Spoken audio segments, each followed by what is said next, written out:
मैं परमेश्वर पिता का धन्यवाद देना चाहूंगा इस मीठी संगति के लिए। और मेरा ध्यान दादा लोग के कैमरे की तरफ था। ज्यादा लोग तो नहीं दिख रहे हैं पर भाई भाई दिख रहे हैं, इस बात से मेरा मन फिर से आनंदित है। और जो भी वचनों को उन्होंने कहा, जो भी हमने सीखने पाया मेरे प्रियो, ये देखिए कितनी अद्भुत बात है। पतरस के लिए प्रभु ने कहा कि मांस और लहू ने प्रकट नहीं किया है ये बात तुझ पर, उसी प्रकार हम पर जो बात होती है वो भी मांस और लहू के द्वारा प्रकट नहीं होता है। क्योंकि मसीह को मांस और लहू के वाले लोग नहीं जान पाते, वो नहीं है। और इसीलिए मेरे प्रियो, परमेश्वर पिता का देखिए इतना बड़ा अनुग्रह हम पर हुआ है। और ये जो नया मनुष्यत्व है, इसको बनाने के लिए प्रभु जो परमेश्वर पिता है अपने आत्मा के द्वारा हमारे लिए क्या कुछ कर रहे हैं। क्योंकि मैं कुलुसियों की पत्री 3 अध्याय का एक वचन आपके साथ शेयर करना चाहूंगा, इस पे आप मनन करिएगा। देखिए तो तीसरे अध्याय कुलुसियों की पत्री 3 अध्याय और 9 और 10वें वचन में क्या लिखा है, ये नए मनुष्यत्व के बारे में कितना इंपॉर्टेंट है ये विषय, है ना। तो कुलुसियों की पत्री 3 अध्याय, मैं 9 और 10वां वचन पढ़ूंगा। 9 वचन में ऐसा लिखा है, कुलुसियों 3 के 9 में, एक दूसरे से झूठ मत बोलो। फिर वो उन्होंने कहा, क्योंकि तुमने पुराने मनुष्यत्व को उसके कामों समेत उतार डाला है। तो पुराने मनुष्यत्व को उसके कामों सहित उतार देना एक अलग बात हो गई। और प्रभु जब नया मनुष्यत्व बनाते हैं तो 10वें वचन में उन्होंने कहा, और नए मनुष्यत्व को पहन लिया है, जो अपने सृजनहार के स्वरूप के अनुसार ज्ञान प्राप्त करने के लिए नया बनता जाता है। तो वो ज्ञान जो स्वर्गीय है, और वो ज्ञान जो ये मांस और लहू के बस की बात नहीं उसको समझना, उसको नया मनुष्यत्व के लिए वो ज्ञान इतना जरूरी है। इसीलिए प्रभु का आत्मा उस ज्ञान को हमको देता है इन सारे वचनों से निकाल करके। और ये उस टाइप का ज्ञान नहीं है जो सब पर प्रकट हो जाता है या कोई भी कभी भी कुछ भी बोल दे मेरे प्रियो, परंतु ये वह ज्ञान है जैसे पतरस के लिए उन्होंने कहा कि मांस और लहू ने प्रकट नहीं किया। क्योंकि एक वचन और पढ़ाऊंगा ताकि इसमें हम मनन कर सकें, क्योंकि ये मेरे लिए बहुत आशीष का कारण रहा, कुलूसियों की पत्री। और ऐसा हो गया कि खत्म नहीं हो रहा है 4 अध्याय लेकिन खत्म नहीं हो रहा है, उसी में पकड़ा गया हूं ऐसे लग रहा है। और मेरे लिए बहुत बहुत आशीषों को मैंने पाया। तो प्रभु का मैं धन्यवाद करूंगा। कुलूसियों 1 अध्याय और 24 वचन, जो कल का वचन था ना, उसी से रिलेटेड है ये भी। कुलुसियों 1 के 24 में देखिए पौलुस क्या बोलते हैं।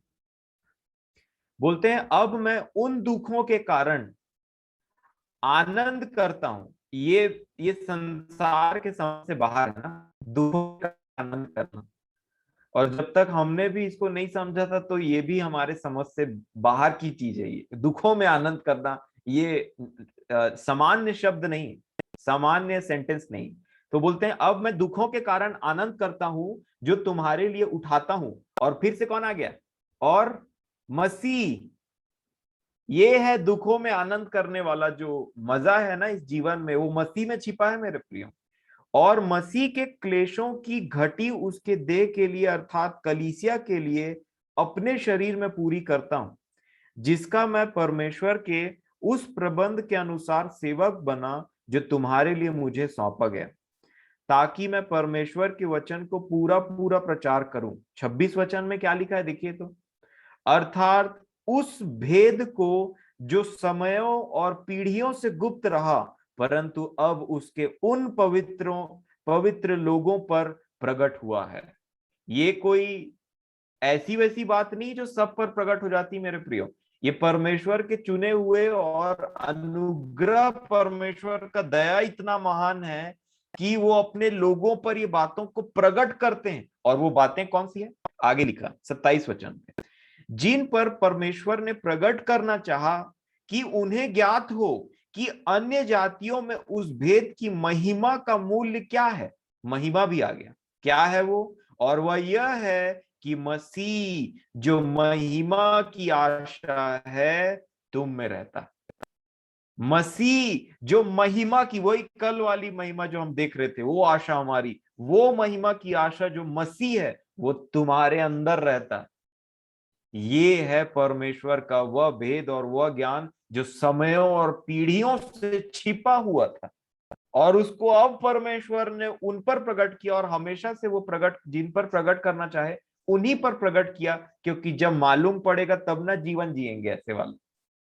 इसीलिए मैं ये बात को प्रभु ने मुझ पर प्रकट किया था कि बिना मर्जी के हम किसी के घर में नहीं घुस सकते।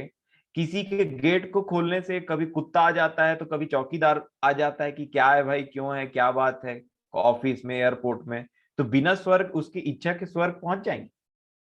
वो वही चलवाता है, वही करवाता है मेरे प्रिय। और वो देखिए कितना बड़ा अनुग्रह किया परमेश्वर पिता ने, कि ये सारी बातें हमको इस मांस और लहू के मतलब ये शारीरिक जीवन में रहते हुए, ये यहाँ पृथ्वी में इस शरीर में रहते हुए ये बात पता चल गई। ये तो बहुत बड़ा खजाना है, और इसमें खूब मेहनत करने की आवश्यकता है। और ऐसी ऐसी बातों को प्रभु ने रखा है, नहीं तो जो इंसान ये वचन को भी शरीर के अनुसार पढ़ना चाहेगा ना, वो बोर हो जाता है बहुत जल्दी। नहीं तो जो आत्मा में पढ़ता है ना, प्रभु के आत्मा में, और ऐसे लोगों के साथ में जो संगति मिलती है ना हमको मेरे प्रियो, वो हमारे अंदर में आग को जलने के लिए प्रज्वलित, हमारे अंदर में प्रज्वल रहता है वो चीज। और इसीलिए हम कभी बोर नहीं होते। कभी बोर नहीं हो सकता एक व्यक्ति जब इसको आत्मा में पढ़ेगा और जिएगा तो, क्योंकि सर्वशक्तिमान परमेश्वर उसके साथ है। परंतु ये दुनिया के समझ से बाहर वाली बात है मेरे प्रियो, नहीं समझ पाते। नू को ही समझ में आया था क्या होने वाला है आगे, इसीलिए वो ऐसा मेहनत कर रहा था, बाकी लोगों को समझ में नहीं आ रहा था मेरे प्रियो। इसी प्रकार सोचिए कि अभी का जो दुख, संकट और क्लेश है किसी भी बात का, वो आने वाली महिमा के सामने कुछ नहीं, कुछ नहीं है बोलना। सोच नहीं सकते इतना ज्यादा खुशी और आनंद है प्रभु के साथ में, हमेशा काल के लिए। ऐसी संगति से हम तो यहाँ पे खुश हो जाते हैं, परंतु सदा काल के लिए प्रभु के साथ में हमारी संगति, और उन चीजों को जो हमने सिर्फ नाम सुना है, फिर प्रभु सब चीज कितने महान, मतलब कितनी ऐसी आशा है ना कि आनंदित हो जाता है मन उन बातों को लेकर के, क्योंकि पवित्र आत्मा आशा को बढ़ाते ले चलता है। तो मेरे प्रियो यही बात है, और इस पर भी आप मनन करें, क्योंकि बड़े आनंद का विषय है कि हम सब का मन वचन में लगता है। पवित्र आत्मा को बस शोकित मत करे मेरे प्रियो शरीर के कामों से, क्योंकि जब पवित्र आत्मा शोकित हो जाता है तो लिखने का काम बंद हो जाता है, सुनने का काम चलते रहता है, पढ़ने का काम चलते रहता है। ये हृदय में लिखने का काम पवित्र आत्मा करता है, अगर वो शोकित हो गया तो लिखाई बंद हो जाएगी, पढ़ाई और सब चीज चलते रहता है, फिर तो जीवन का आनंद नहीं आ पाएगा मेरे प्रियो। इसीलिए प्रभु हम सब की सहायता करे, और ऐसे सुंदर संगति और सुंदर मेरे परिवार के लिए मैं परमेश्वर पिता का प्रभु यीशु मसीह के नाम से धन्यवाद देता हूं, कि जिनके साथ में मैं डेली प्रज्वलित होने का अवसर मिलता है। एक दूसरे की बातों को हम सुनते हैं, गवाहियों को सुनते हैं, गीतों को, वचनों को सुनते हैं, तो कितना आनंद आता है। ये आनंद संसार में किसी भी चीज के आनंद के सामने में मतलब उससे कंपेयर ही नहीं है, वो आनंद नहीं है। परंतु सच्चा आनंद प्रभु के लोगों के साथ, प्रभु के चरणों में पवित्र आत्मा से होता है। तो प्रभु में आप सभी को सलाम एक बार फिर से। और ये अवसर में से मेरा मन आनंदित हुआ, और इन बातों के से ही मेरा जो आनंद है वो अटैच्ड है, और हम सबका आनंद अटैच्ड है। इसलिए प्रभु हम सब के साथ हो, और हमारे मसीही जीवन में, अब मैं समझता हूँ मसीही बोलने से थोड़ा और क्लियर हो गया होगा, तो मसीही जीवन में हम सभी की सहायता करें, है ना। दादा ने कहा जल के ऊपर चलना है, और वहां परमेश्वर पिता, वही तो आज मैं वही गीत को गा रहा था, जब तू जल में से होकर चले मैं संग संग चलूंगा, जब तू नदियों में से होकर चले मैं संग संग चलूंगा, न डुबा सकेगी तुझको ये तेरा यहोवा कहता है। तो प्रभु मेरे और आपके साथ हो, और बिल्कुल हम आगे बढ़ेंगे, और एक दूसरे की संगति से ऐसे ही एनकरेज होकर के हम एक दिन जरूर ये संगति को प्रभु के साथ स्वर्ग में पाएंगे, यही हमारी आशा है। और ये प्रभु यीशु मसीह के नाम से उनके आत्मा में बढ़ता चला जाए। आमीन।